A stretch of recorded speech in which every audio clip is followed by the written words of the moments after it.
Hello guys, you are welcome to our channel History Dawn. In this video we are talking about the rise and fall of Mongol Empire. Please watch this video till end. Let's get started. Mongol Empire, empire founded by Genghis Khan in 1206. Originating from the Mongol heartland in the steppe of Central Asia, by the late 13th century it spanned from the Pacific Ocean in the east to the Danube River and the shores of the Persian Gulf in the west. At its peak, it covered some 9 million square miles, 23 million square km, of territory, making it the largest contiguous land empire in world history. Origin and growth: the year 1206, when Temujin, son of Yesugei, was elected Genghis Khan of a federation of tribes on the banks of the Anan River, must be regarded as the beginning of the Mongol Empire. This federation not only consisted of Mongols in the proper sense, that is, Mongol-speaking tribes, but also other Turkic tribes. Before 1206 Genghis Khan was but one of the tribal leaders fighting for supremacy in the steppe regions south and southeast of Lake Baikal. His victories over the Karit and then the Nayman Turks, however, gave him undisputed authority over the whole of what is now Mongolia. A series of campaigns, some of them carried out simultaneously, followed. The first attack, 1205-09, was directed against the Tangut kingdom of Xixia, a northwestern border state of China, and ended in a declaration of allegiance by the Xixia king. A subsequent campaign was aimed at North China, which at that time was ruled by the Tunguzic Yuan Dynasty. The fall of Beijing in 1215 marked the loss of all the territory north of the Huanghe, Yellow River, to the Mongols. During the following years the Jin Empire was reduced to the role of a buffer state between the Mongols in the north and the Chinese Song Empire in the south. Other campaigns were launched against Central Asia. In 1218 the Karakutai state in East Turkestan was absorbed into the empire. The assassination of Muslim subjects of Genghis Khan by the Khwarezmians in Otrar led to a war with the Sultanate of Khwarezm, Kuva, in West Turkestan, 1219-25. Bokhara, Samarkand, and the capital Urjang were taken and sacked by Mongol armies, 1220-21. Advanced troops, after crossing the Caucasus, even penetrated into southern Russia and raided cities in Crimea, 1223. The once prosperous region of Khwarezm suffered for centuries from the effects of the Mongol invasion, which brought about not only the destruction of the prosperous towns but also the disintegration of the irrigation system on which agriculture in those parts depended. A similarly destructive campaign was launched against Xixia in 1226-27 because the Xixia king had refused to assist the Mongols in their expedition against Khwarezm. The death of Genghis Khan during that campaign, 1227, increased the vindictiveness of the Mongols. The Xixia culture, a mixture of Chinese and Tibetan elements, with Buddhism as the state religion, was virtually annihilated. In 1227 the Mongol dominions stretched over the vast regions between the Caspian and China Seas, bordering in the north on the sparsely populated forest belt of Siberia and in the south on the Pamirs, Tibet, and the central plains of China. This empire contained a multitude of different peoples, religions, and civilizations, and it is only natural to seek the motivating force behind this unparalleled expansion. Certainly the traditional antagonism between pastoral, nomadic steppe dwellers and settled agricultural civilizations has to be taken into account. Raids by nomads from the steppe had always occurred from time to time wherever powerful nomadic tribes lived in the proximity of settled populations, but they had not usually taken on the dimensions of a bid for world hegemony or domination as in the case of Genghis Khan's invasions. The idea of a heavenly mission to rule the world was certainly present in Genghis Khan's own mind and in the minds of many of his successors, but this ideological imperialism had no foundation in nomadic society as such. It was most probably due to influences from China, where the one world, one ruler ideology had a long tradition. The creation of nomad empires in the steppes and the attempts to extend their rule over the more settled parts of Central Asia and finally over the whole known world may also have been influenced by the desire to control the routes of intercontinental land trade. The desire for plunder also cannot be ignored, and it was certainly not by accident that the first attacks by nomad federations were usually directed against those states which benefited from the control of trade routes in Central Asia, such as the famous Silk Road. Military practices. The amazing military achievements of the Mongols under Genghis Khan and his successors were due to superior strategy and tactics rather than to numerical strength. Mongol armies were chiefly composed of cavalry, which afforded them a high degree of mobility and speed. Their movements and maneuvers were directed by signals and a well-organized messenger service. In battle they relied mainly on bows and arrows and resorted to man-to-man fighting only after having disorganized the enemy's ranks. Mongol armaments and tactics were more suited to open plains and flat countries than to mountainous and wooded regions. For the siege of walled cities they frequently secured assistance from artisans and engineers of technically advanced conquered peoples such as Chinese, Persians, and Arabs. Another factor contributing to the overwhelming success of their expeditions was the skillful use of spies and propaganda. Before attacking they usually asked for voluntary surrender and offered peace. If this was accepted, the population was spared. If, however, resistance had to be overcome, wholesale slaughter or at least enslavement invariably resulted, sparing only those whose special skills or abilities were considered useful. In the case of voluntary surrender, tribesmen or soldiers were often incorporated into the Mongol forces and treated as feed rates. Personal loyalty of feed rate rulers to the Mongol Khan played a great role, as normally no formal treaties were concluded. The Mongol armies, therefore, often consisted of only a minority of ethnic Mongols. Organization of Genghis Khan's empire. During the early stages of Mongol supremacy, the empire established by Genghis absorbed civilizations in which a strong, unified, and well-organized state power had developed.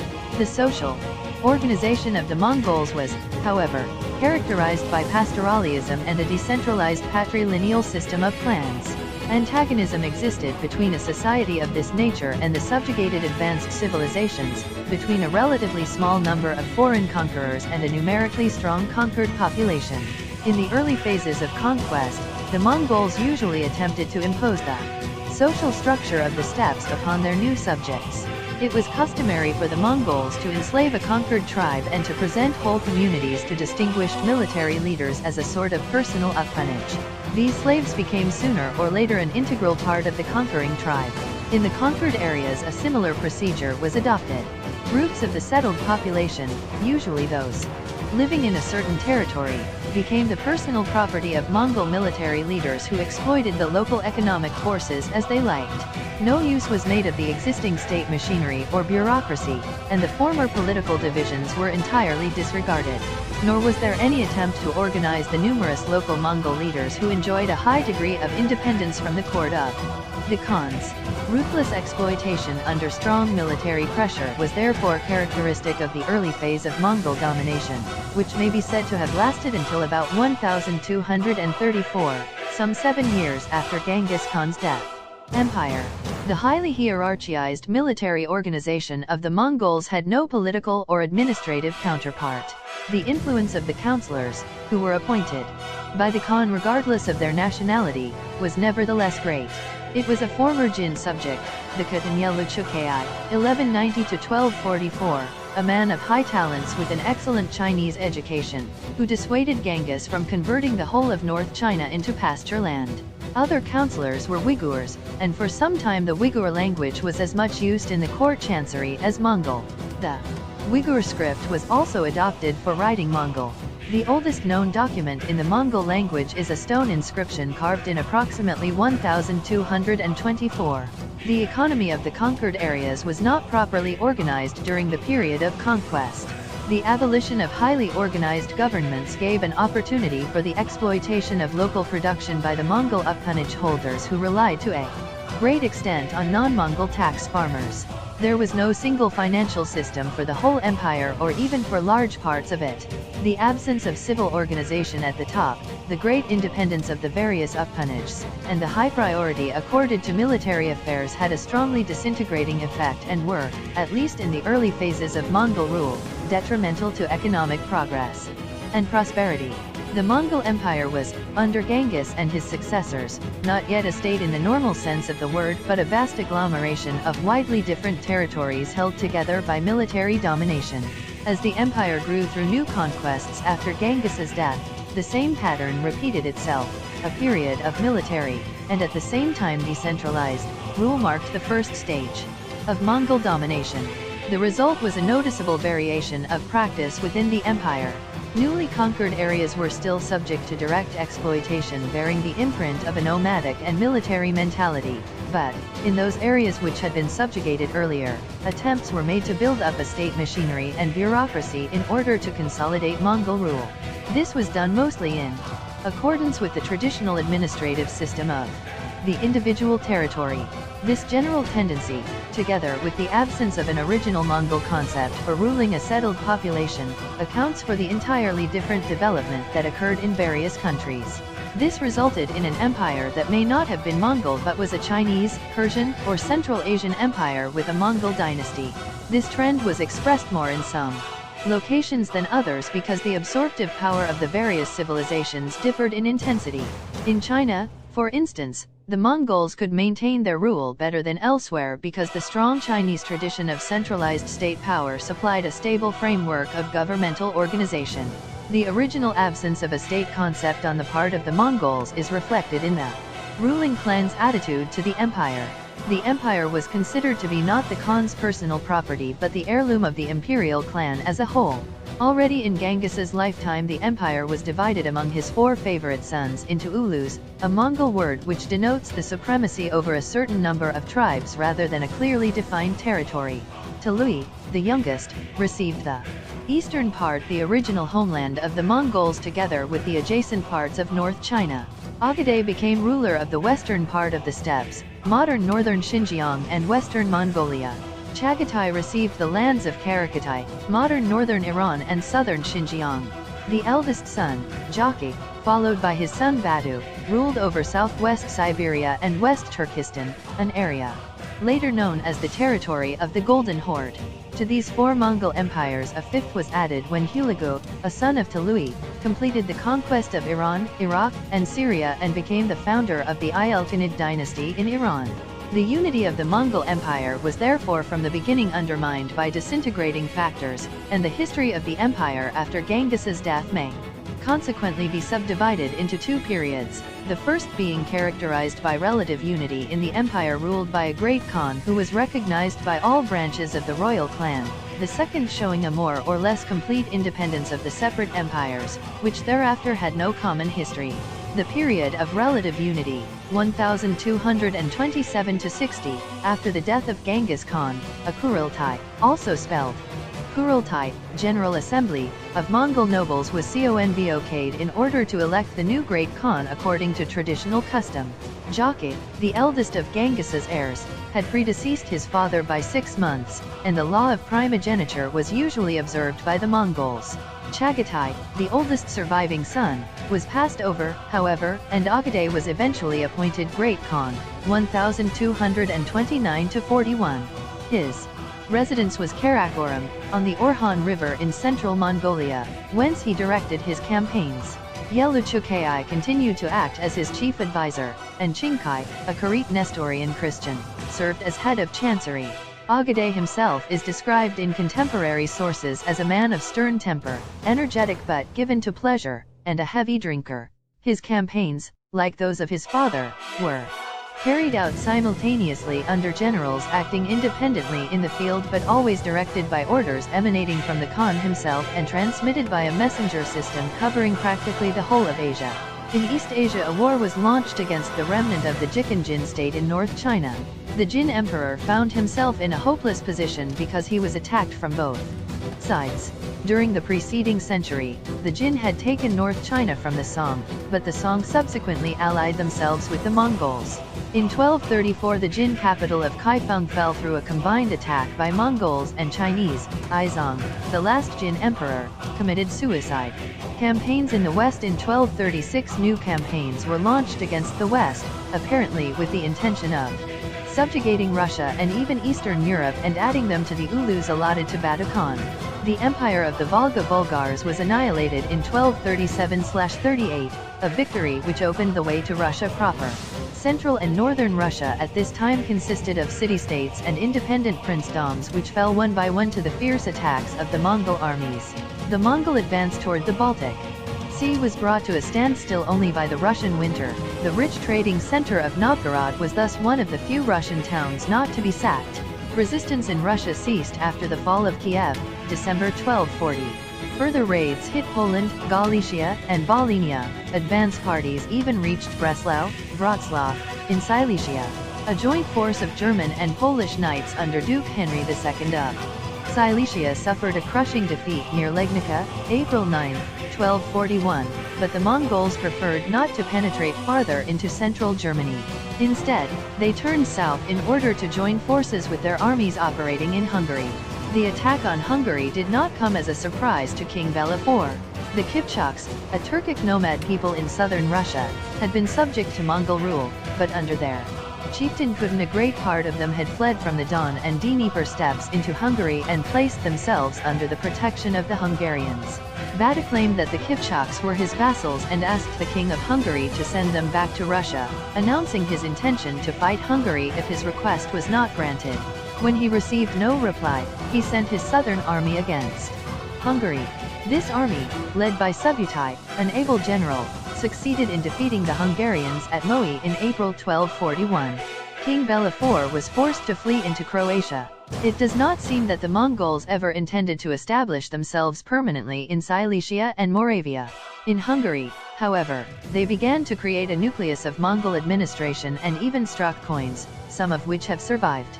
The Hungarian plains may have appealed to them as possible pasture lands because of their similarity to the grasslands of southern Russia, where the Mongols installed themselves permanently, as the later Golden Horde. During the preceding years, Mongol armies had also been operating in Iran, Georgia, and Greater Armenia. The Khwarezm Sultan, who had fled before Genghis Khan's attacks, became ruler of a kingdom in northwestern Iran and tried in vain to defend himself against the Mongols. He was murdered in 1231. Georgia had to recognize Mongol sovereignty in 1236. The advance of the Mongols in Europe and the Near East was, however, stopped by the death of the great Khan Ogedai, December 11, 1241. The necessity to be present at the Kurultai, which had to elect a successor, and the necessity to assert their claims made some of the descendants of Genghis change their plans. Batu and his generals gave up whatever territory they had held in Eastern Europe. The year 1241 therefore marks a turning point of the greatest importance in European history, because in all probability Hungary at least would have become a Mongol dominion but for the sudden death of Ogedai. Electing a new Khan. The election of a new great Khan proved difficult because no agreement could be reached. In the meantime, Torgany, Ogedai's widow, ruled by common consent of the Mongol nobles, 1242–46. She wished the appointment of her son Gayok but met with bitter opposition from Batu, who believed he had a better claim, as a descendant of Genghis's eldest son. She succeeded in securing Gayok's election in 1246. There is an eyewitness account of this election by Giovanni de Pian del Carpini, who happened to be in Karakorum at that time as papal envoy. Gayok himself was, as a person, very different from his rival Batu. He was strongly influenced by Nestorianism and favored Christian advisors, whereas Batu still adhered to traditional Mongol shamanism and was entirely indifferent to any outside religion. The two rivals began to prepare for war against each other, but Gayok's premature death, 1248, ended both the family feud with Batu and the chance of a Mongol court dominated by Christian influence. The empire was entrusted to Gayok's widow Ogulgamish, who ruled as regent for 3 years before the nobles could reach agreement. Batu himself still showed some eagerness to assume the supreme power of Great Khan, but gave up in the end because of old age and persuaded the Mongol nobles to give their votes to Mongol Khan, son of Tului. This meant that the overlordship of the empire passed away from the house of Ogedai and went to the descendants of Genghis's youngest son. The Chagatai branch of the family felt slighted after Mong's election, 1251, and bitter hostility soon developed between the two families. The reign of Mong himself had won fame during Batu's western campaigns and distinguished himself in the field. He was a benevolent monarch and continued Gayok's policy of universal tolerance toward all religions. In his reign the capital Karakorum reached a splendor which reflected the vastness of the empire. A European guest at the court in January 1254, the French Friar Willem van Ruysbroek left an interesting account of the Mongol capital, where Christian churches, Muslim mosques, and Buddhist temples flourished and envoys from the whole known world met. At the same time, Mong continued to expand the empire and prepared for the conquest of hitherto unsubdued neighboring countries. In this he was assisted by his two brothers Hulagu and Kublai. To Hulagu, he entrusted the campaign against Iran, of which only a northern province had come firmly under Mongol control. In 1255 Hulagu started his offensive. He wiped out the resistance of the powerful assassin sect in 1256 and advanced toward Iraq. Baghdad, the capital of the Caliphate, fell to the Mongols in 1258, and the last Abbasid caliph was put to death. These events had a far-reaching influence on the religious situation in the Near East. Christians and Shias welcomed the Mongols because they had been antagonized by the Sunni orthodoxy of the Caliphate. In Syria, Palestine, and Asia Minor the Christians hoped for a further advance by Hulagu, who was regarded as a protector against their Islamic rulers and whose wife was a Nestorian Christian. In 1259 Hulagu's armies moved into Syria, took Damascus, and Aleppo, and reached the shores of the Mediterranean Sea. The road to Egypt seemed open, but in 1260 the Mamluk army inflicted a crushing defeat on the Mongols at the Battle of Ain Jalut. Egypt was saved and the further expansion of the Mongol Empire was blocked. Election of Kublai at the other end of Asia. A campaign with similar success took place against China. The leader was Kublai, whose generals outflanked the Chinese defenses by moving toward Annam via the southwest of China, which was occupied by the independent Thai kingdom of Nanchao. Later on Mong himself took command of the China campaign, 1257. Again, as in 1241, fate intervened and brought Mongol operations to a temporary standstill. Mong died in August 1259 in the field during the siege of a provincial town in Sichuan. There followed, as usual, an internal feud between various claimants to the title of Great Khan.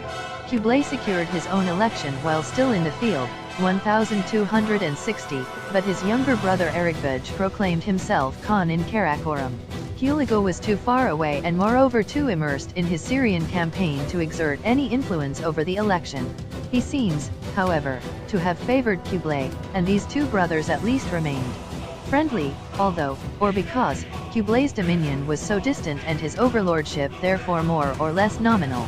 The year of Kublai's accession to the throne marks, in any case, a turning point in the history of the Mongol empires.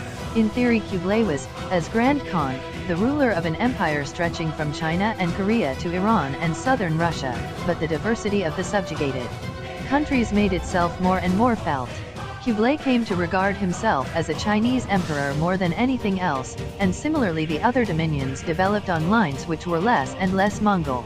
This tendency may be regarded as concomitant with the conversion of the various Khans to other religions, chiefly Islam and Buddhism. In Kublai's case this conversion from Mongol to Chinese civilization was accentuated by the transfer of his capital to Beijing, 1260, which he began to rebuild in 1267. Mongolia was no longer the real center of the empire, not even of Kublai's dominions. The Yuan Dynasty in China, 1279 to 1368, Kublai Khan was one of China's greatest emperors. He achieved the unification of that country by annihilating the national Song Empire, 1279.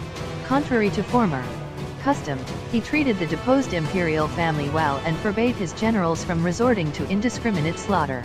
After 1279 no new territories were added to the Mongol Chinese Empire, and a pair of attempts to expand Mongol rule to Japan were thwarted by the kamikaze of 1274 and 1281.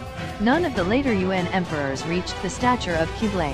His immediate successor was his grandson, Temur, 1295 to 1307, who was able to keep Mongol rule intact and maintain his position against repeated attacks from the Oghidai branch of Genghis Khan's family. The rival Khan Kaido was defeated in 1301 and peace was restored in the northwestern parts of the empire. Although minor rebellions against the government could be still quelled by Mongol troops, the power of the court gradually began to decline. Family feuds and court intrigues weakened the power of later emperors. In several cases boys were enthroned who were nothing but puppets in the hands of ambitious ministers. The decline of the emperors is reflected in their surviving portraits.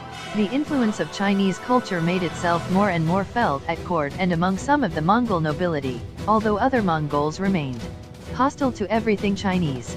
The last Mongol emperor, Togon Temur, reigned 1333 to 68, had become emperor at the age of 13. He had received the rudiments of a Chinese education and was, like some of his predecessors, a pious Buddhist and a benevolent though weak ruler. During the first years of his reign, however, power was in the hands of Bayan, a minister who belonged to the anti-Chinese faction, and whose measures deepened the resentment of the educated Chinese against Mongol rule. Decline of Mongol power in China. The final decline of Mongol power in China and the chaotic conditions during Toghon Temur's reign were but one of the many times of trouble in Chinese history. There was widespread unrest which often took the form of local rebellions against the Mongol authorities. The reasons for this development were chiefly economic, and it was, as usual in China, in the countryside that insurgents first ventured their attacks on the local administration. The situation of the peasantry was in many areas desperate. Small farmers and tenants had to shoulder the burden of excessive taxation and corvée duties.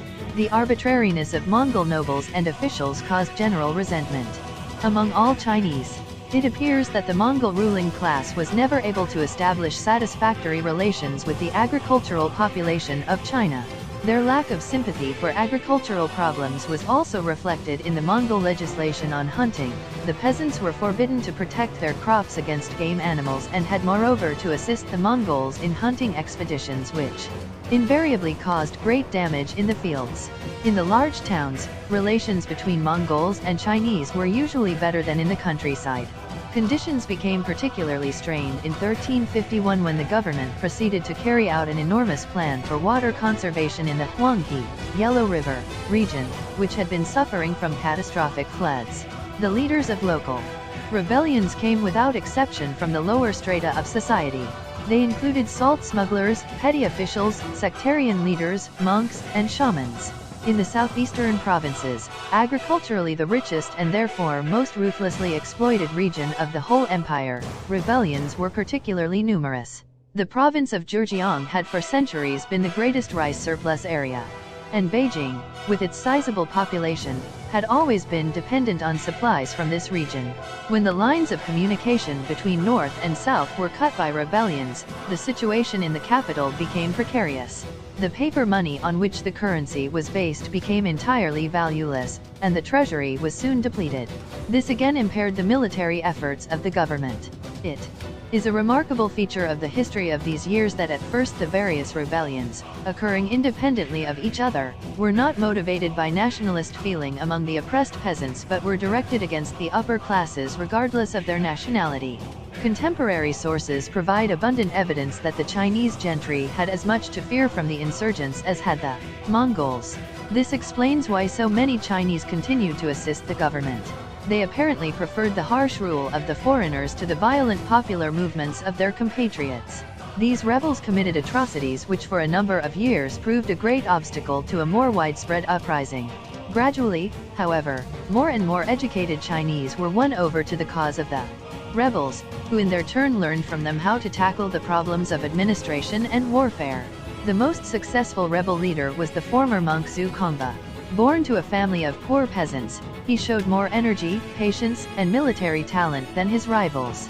He succeeded not only in establishing himself firmly in the key economic areas but also in eliminating his rivals in the struggle for power. Zhu finally drove the Mongols out of Beijing, 1368, and made himself emperor of a new dynasty, the Ming. He adopted the reign name Hongwu and, assisted by able generals, extended his rule over the whole of northern China by 1359. Mongol provincial commanders in the southwest continued their resistance, however, and Ming power was not established there until much later. Sichuan, 1371, Yunnan, 1382. The last Mongol emperor, Toghon Temur, fled into the steppes and died there in 1370. Thus ended more than a century of Mongol rule over China. The Mongols' defeat cannot, however, be attributed to degeneracy or corruption by the mollifying influences of life in a highly civilized Chinese atmosphere.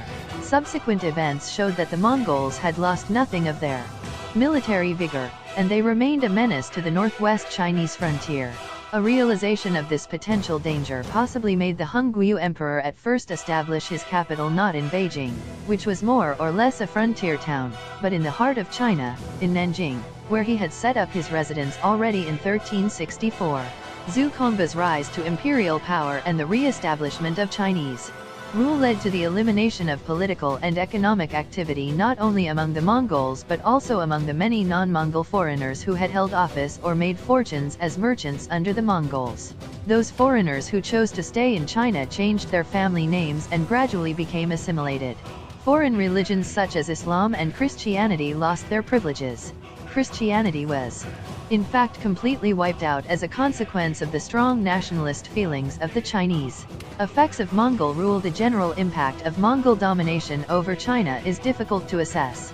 The suspension of literary examinations, the exclusion of Chinese from higher offices, and the resulting frustration of the former ruling class of scholar officials led to a sort of intellectual eremitism. Traditional forms of Chinese literature and art continued to be practiced by a class which was barred from participation in political affairs. The only branches of the civil service where the cooperation of educated Chinese was absolutely indispensable had been those concerned with ritual and historiography. The Mongol language never wholly replaced Chinese as the medium for historiography or for official documents, and most of the inscriptions surviving from the Mongol period are bilingual. Chinese literary life remained remarkably free, perhaps because the ruling minority was indifferent to, or even unable to read, what their subjects wrote in Chinese. It is surprising to see how freely Chinese writers after 1280 expressed their national, loyalist, and anti-Mongol feelings. The period of Mongol rule over China is, in the field of literature, also marked by a considerable output of drama and of popular novels, written in the vernacular.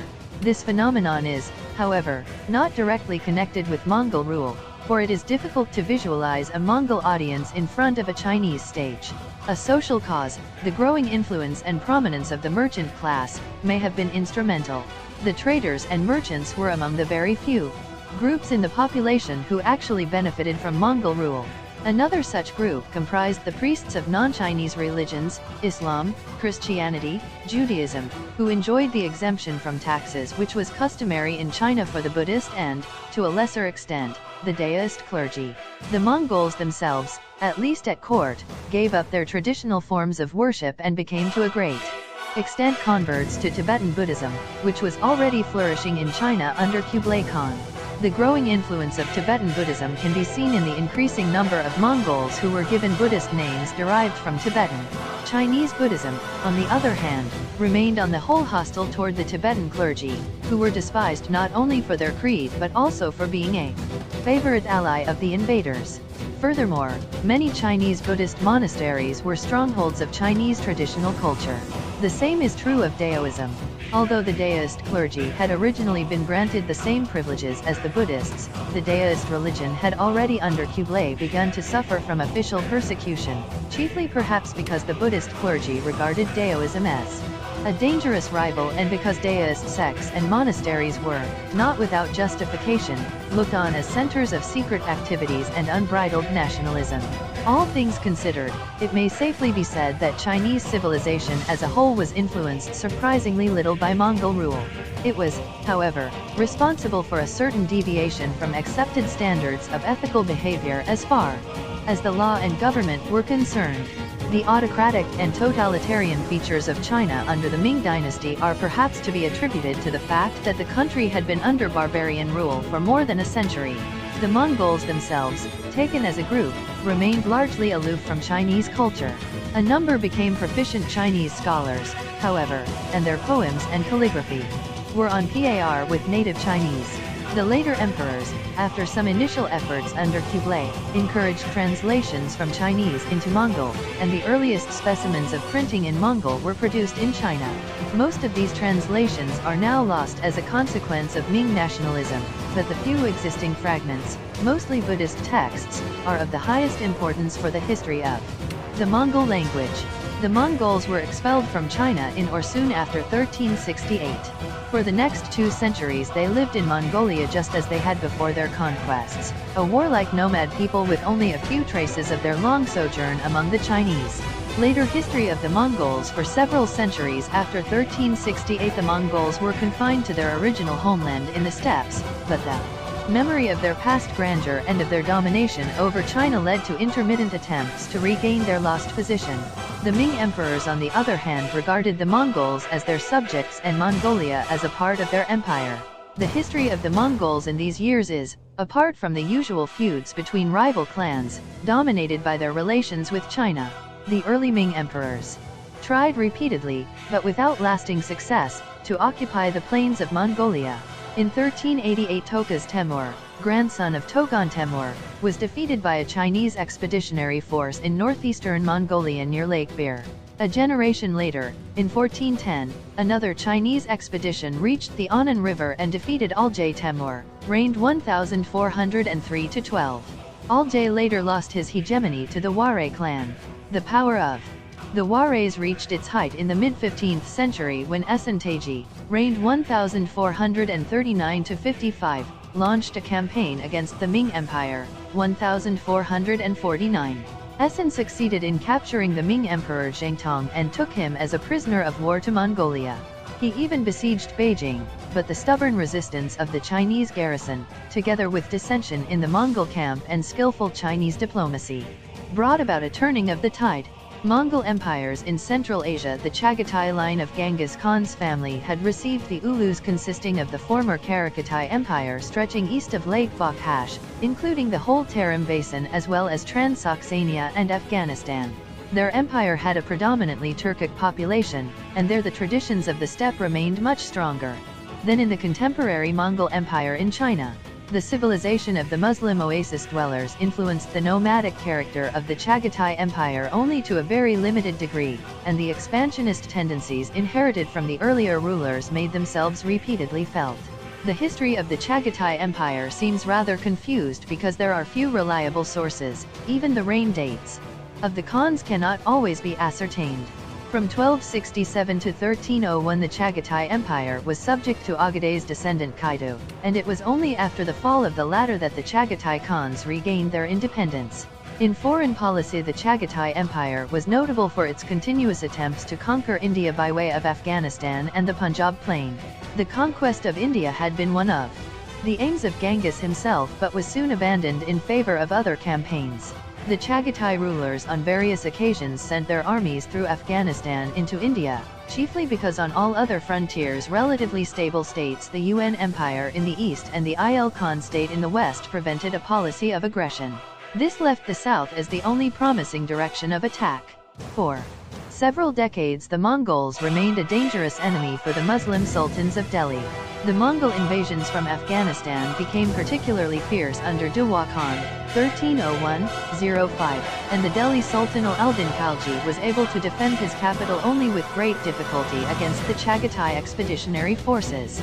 The situation of Islam had, in spite of the conversion of earlier Khans, remained precarious.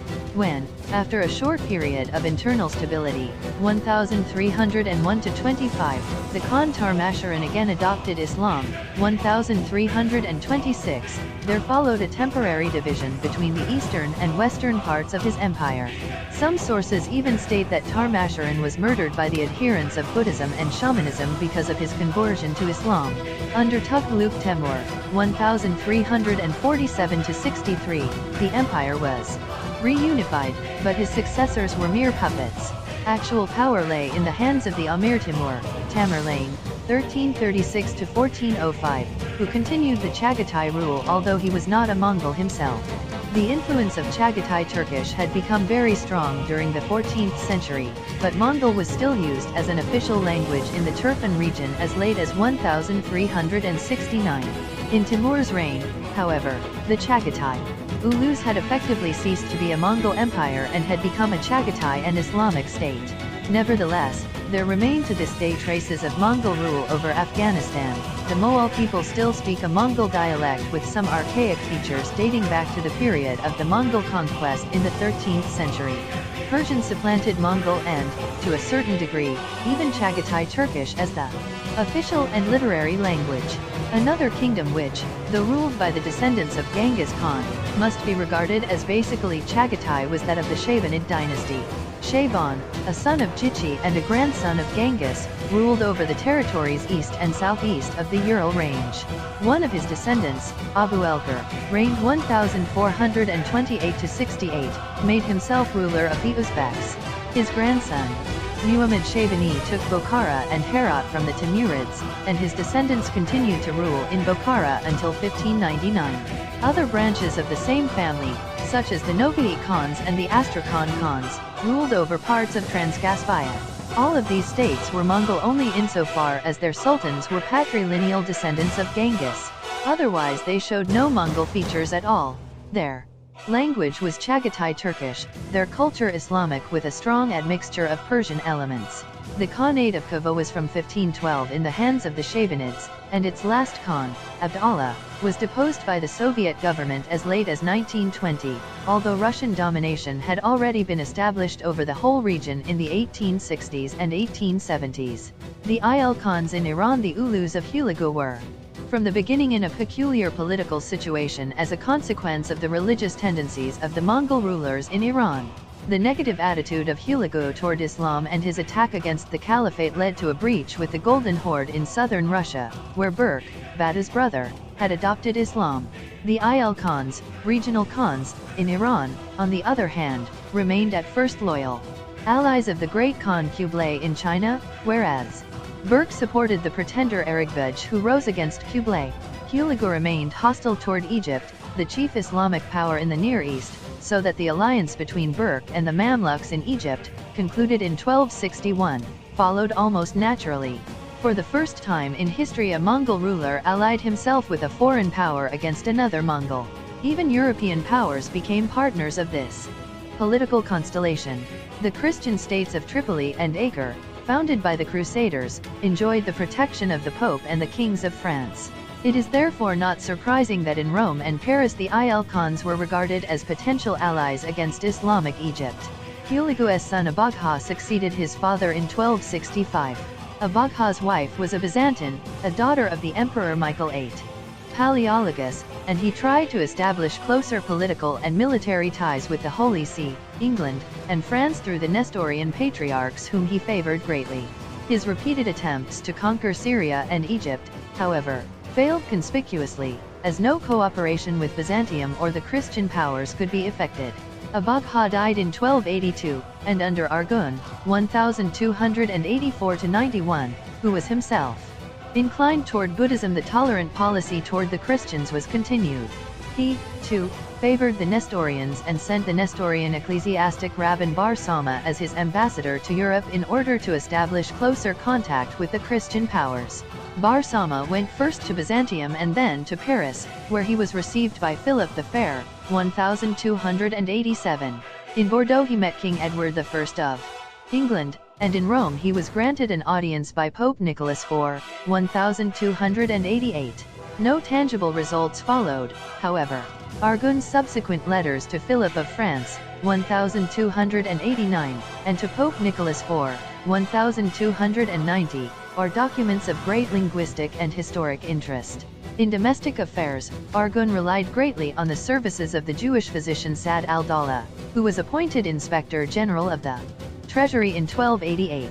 Resistance to Sad soon materialized and even provoked anti-Jewish riots. The financial situation of the empire became even more precarious when Arghun's successor Gekitu, 1291–95, introduced paper currency on the Chinese model. This paper money proved a failure and resulted in complete economic confusion. The reign of Mahmud Ghazan, 1295–1304, brought changes in several fields. He introduced fiscal and monetary reforms and reorganized the administration of the whole empire. His conversion to Islam marks a definite break in Mongol and Iranian history. Buddhism was persecuted as idolatry, and even the Jews and Christians suffered. The adoption of Islam by the Mongols facilitated the assimilation of Mongols and Turks in North Iran by eliminating their religious differences. Ghazan also declared himself formally independent of the court in Beijing, and any reference to the great Khans in coin inscriptions or official documents was dropped.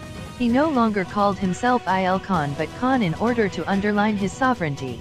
This emergence of Iran as an independent state was perhaps prompted by the death in 1294 of Kublai Khan, whose relations with his nephews and great-nephews in Iran had always been friendly. After Ghazan's premature death at the age of 31, 1304, his brother Aljitu, 1304–16, became Khan. He had originally been a Christian and was baptized Nicholas but later became a Muslim. He continued the reform policy of Ghazan and also kept his advisors, among them the statesman and historian Rashid al-Din. The capital of the Ayal Khans had hitherto been Tabriz, but Al-Jaitu moved his residence to Salniya near Kashvan, 1307. In foreign policy, the new Khan followed the pattern set by his predecessors. He decided to resume contact with European powers. His letter of 1307 addressed to Philip IV of France offering to continue friendly relations has survived. Both Ghazan and Al-Jaitu were distinguished patrons of the arts and literature. Under the influence of Islam, the absorption of the Mongols by Iranian civilization became more and more pronounced. Although Al-Jaitu's letter to Philip was written in Mongol, he calls himself not Khan but Sultan and uses a Muslim date along with the traditional Mongol designation of years arranged according to the animal cycle. The seals, like those on Argun's letters, are in Chinese. This coexistence of Mongol, Turkic, Iranian, and Chinese elements in the Ayal Khan Empire lasted for more than half a century, but finally Islamic and Iranian influences proved to be the strongest. Nevertheless, Iran remained for a long time under the influence of Chinese culture. Its miniature paintings of the 13th and 14th centuries, most notably those of the so-called Damat Shah Nemat, are clearly modeled on Chinese traditions. Iran produced under Mongol rule a historian who was perhaps the first ever to try to write a real-world history. This was Rashid al-Din's Jami al-Tawarik, the collection of chronicles, which incorporated not only the history of the Mongols but also that of India, China, and even Europe, the Franks. This universality could be expected only in a country like Iran where cultural and political ties existed simultaneously with China, the European powers, and the other Mongol empires. Al-Jaitu's son and heir, Abu Sa'd, was the first of the Ayal Khan rulers to bear a Muslim name.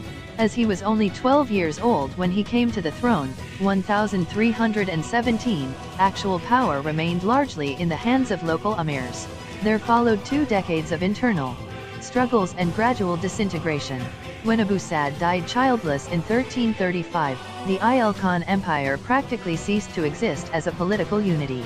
The Golden Horde. The situation in Badis Ulus was for a long time dominated by antagonism to the Ayal Khan Empire.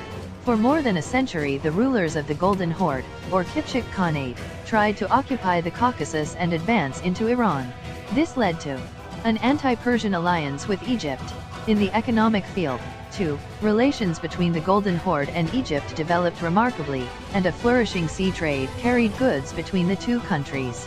Artisans and artists came from Egypt to the Khan's court at Sarai Bado on the lower Volga, so that Egyptian influence can be found in many of the works of art and architecture of the Golden Horde Empire. The religious situation differed very much from that in Iran, although both Mongol empires were eventually converted to Islam, which favored the amalgamation of Turks and Mongols. In Iran, Islam was the religion of the subjugated population, but at the same time Judaism and Buddhism were powerful rivals. In southern Russia, historians never placed prominent role in Buddhism was practically. This religious vacuum facilitated the adoption of Islam, and the native shamanism of the Mongols was soon supplanted by the new creed. The Khans, on the other hand, observed tolerance for the Orthodox Church of the Russian subjects. They enjoyed a number of privileges not unlike those granted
several campaigns and had united the Eastern Tatars against the authority of the central court.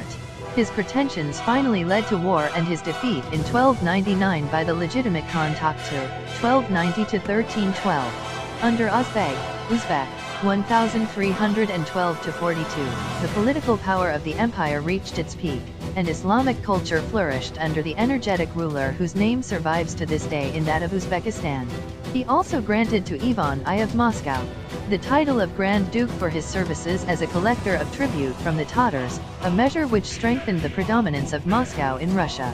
The later rulers of the Horde were confronted with a new problem on their frontiers when the Ottoman Turks reached the Dardanelles in 1354. This not only weakened their maritime ties with Egypt but also cut the Khanate off from the Mediterranean and thereby from southern Europe. This growing isolation did not prevent the Khans from making several attempts to advance toward the south. Yani Beg, 1342–57, defeated the Persians and took Tabriz in 1357, but his early death prevented the consolidation of the Horde in Azerbaijan. The Caucasus also was given up. Another dangerous enemy of the Khanate was the Grand Duchy of Lithuania, which for some time occupied large parts of Ukraine. The last Khan of the Golden Horde who was undisputed ruler over the whole territory was Toktamish, 1378–95. He joined forces with the White Horde, an agglomeration of clans in western Siberia which had been led by the descendants of Orda, Bata's eldest brother. Toktamish also renewed the vassalage of the Moscow princes but shortly afterward met a new enemy in Timur, Tamerlane. The latter's campaigns in South Russia brought no lasting results but weakened the political and military power of the Horde. The later history of the Mongols, or rather of the Tatars, in Russia followed a course similar to that of the other Islamic Mongol empires: internal struggles and feuds, disintegration, and finally division into independent states. Meanwhile, the Moscow kingdom emerged as a major power, and the history of the Tatars became a part of Russian history. In the mid-15th century there remained, apart from the remnants of the Golden Horde, 3 Khanates, those of Astrakhan, Kazan, and the Crimea. Only these 3 survived into the 16th century. In 1783 the last Genghis ruler in Europe, the Crimean Khan Shahingire, was deposed by the Russians. The long contact between Russia and the Tatars had its effect upon both nations. For Russia, Tatar influence has been an important factor in many fields. Loanwords from Mongolian and other Turkic languages are not infrequent in Russian, and the financial, political, and military organization of medieval Russia showed many Tatar elements. Assessment among historic effects of the Mongol campaigns, not only the destruction of ancient civilizations like that of Khwarezm or of the Tangut state of Shisha should be remembered. All the conquered regions and states underwent a social, ethnic, and linguistic transformation through Mongol domination.